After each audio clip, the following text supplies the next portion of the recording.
Please like and subscribe for more tutorial for beginners. New videos every day. So once again, hello guys and welcome back to our course about increasing your store sales and conversion rate. So in today's class we are going to talk about what's a conversion rate and talking a bit about how sales can be driven. So let's start. So the first thing we want to know is what is a conversion rate. So imagine you have visitors to your website. You have an e-commerce, you have, let's say, 100 visitors per day. So from those 100 visitors per day, you are making one sale. So one person buys your product. So this means you have a conversion rate of 1%, which is depending of the product that you're selling can be very good or very bad. For example, let's say you are selling a high-end product. Let's say your product worth $5,000. If you're making one sale for every 100 persons coming on your website, your 1% can be very good. On the other hand, if for example you are selling, I don't know, pencils or pens that costs $1 each, and you make only one sale per 100 visit, well, it's not that good. So the conversion rate is really how much of your visitors will become buyers, because each visitor to your e-commerce is a potential buyer, but the number of people that are buying your product versus how much people visit your website, this is the conversion rate. Second thing, is it more important than website traffic? So the traffic is the amount of visitors that you have per day. It could be through different forms. For example, it could be visitors that are coming through Google researches. It could be through social media. It could be any type of visits to your website are your traffic. So this is the amount of persons that are coming to your website. It's not more important. The conversion rate is not more important than your traffic. I'd say it has the same amount of importance. Why? First thing, because if, let's say, you have 1 million visitors per day, but your conversion rate is 0%, well, and the other person has, let's say, 100 visits per day, and this person has a conversion rate of 10%. So person A have 1 million visits but makes 0 sales, and person B, well, has 100 visits but makes 10 sales. So in this case, even if the second person has less visits, this person makes more sales because her conversion rate is way more important. This is why both of those have the same importance. This is, well, that's the reason why it's important to focus also on the conversion rate. But at first you need to have traffic, because if you have no traffic, even if your conversion rate is 100%, well, you have no traffic. You can do nothing with all your great website that brings sales if you have no traffic that can give you sales. So the first thing you will have to do, well, is having traffic to your website.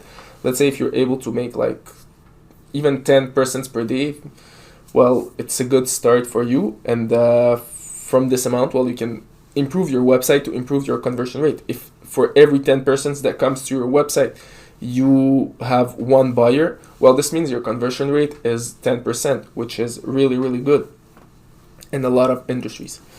So that's for the second part. How can a good conversion rate affect my business? So, as I said, if you have a lot of traffic and no conversion rate, well, guess what? Your income will not be that important. So if you have a good conversion rate, if your website is well optimized, if everything is in order and everything is perfect, well, necessarily you will make more sales with the visitors that are coming, because your conversion rate will be higher. This means that you will need less visitors to make more sales. Let's say in the first situation you have 100 people that are coming on your website, and you are making 5 sales. So your conversion rate is 5%. But let's say right now you optimize your website, but you're having less visits. You're having, let's say, 50 visits. And from those 50 visits, you are making 10 sales. So this means you having a higher conversion rate. In this case, you have a conversion rate of 20%, which is amazing. So this means you will need to have less visits to make more sales. or even if you make the same amount of sales with less visits, that's an amazing thing, because with more visits, well, you will make definitely a lot more sales than if your website wasn't optimized at the first place. Last thing is a good conversion rate can get new visitors. Well, not really, because conversion rate is really something that you will do on your website. What it can do, for example, a visitor comes to your website, buys your product, and then talks to his friend about his product, or he can post his product on social media. But once again, it has nothing to do with your conversion rate on your website. The things that will get you new visitors will be tricks that you can use to drive more sales, and these tricks are not really on your website. They will be exteriorized from your website. For example, when we're talking about social media, when you make posts on social media, when you pay for ads, when you do, well, those are things that you can use outside of your website to drive more sales. One thing that can improve your conversion rate and maybe drive more sales will be SEO. For example, if you have a blog on your website and you're writing good content, well, this can drive traffic to your website, and people will, well, they will read your blog, they will look at your website, and if the product description is written well, this can drive your conversion rate once again. But that's the only thing. But that's an amazing thing, because it can give you organic it can improve your Google, where you will be on Google, and at the same time it will give you a way better website. So right now, the part about driving sales. What are the ways that your products can be sold? So as I said, it can be sold through different ways. For example, marketplaces. You can sell your products on marketplaces, such as Amazon, eBay, or whatever. It can be sold through your e-commerce platform, so through your Shopify. It can be sold through, well, ads that you can post, but it also can be sold through organic research. For example, you make amazing SEO, well, people visit your website, people are buying your product. So that's a way for you to drive sales to your store. Second thing, what are the most effective ways to drive sales to your store? When people are starting in dropshipping, the best ways for them to drive sales will be through ads. For example, they will pay ads on Facebook or Instagram or whatever, and those ads will help them have their product being seen by a lot of people, and those people will buy their product, and then they will have a certain return on investment from their ads. But for me personally, the most effective and the best way, not the quickest, but the best way to drive sales to your store, it's a long-term investment.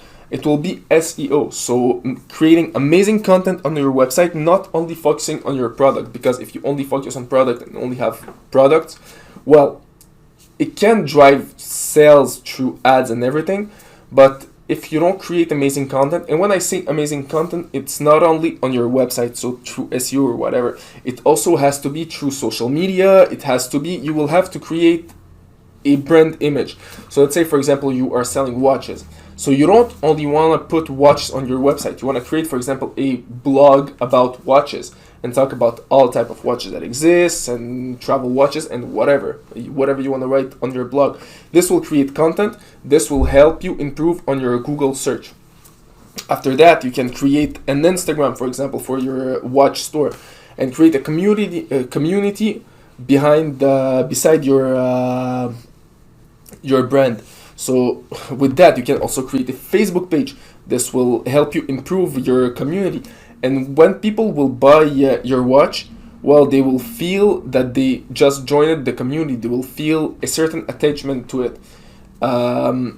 It's different when you are making drop shipping. When, for example, someone is making drop shipping, people, when they buying this product, they just buy the product to use the product. But when you have your own brand and you're selling your own brand and you have a good authority around your product, you have your social media, you have group of people that are following you, this will not only make the people buy the brand just to use the product, but also the person will buy the brand to be part of something bigger. So for example, part of a group or whatever. So that's it for this course, guys. Right now you understand what is a conversion rate and some of the ways that sales will be driven. So see you in our next class when we are going to talk about all the apps that you will use, and we will start to improve your and that will be able to improve your conversion rate, and for some of them to improve your sales. So see you all guys in our next class.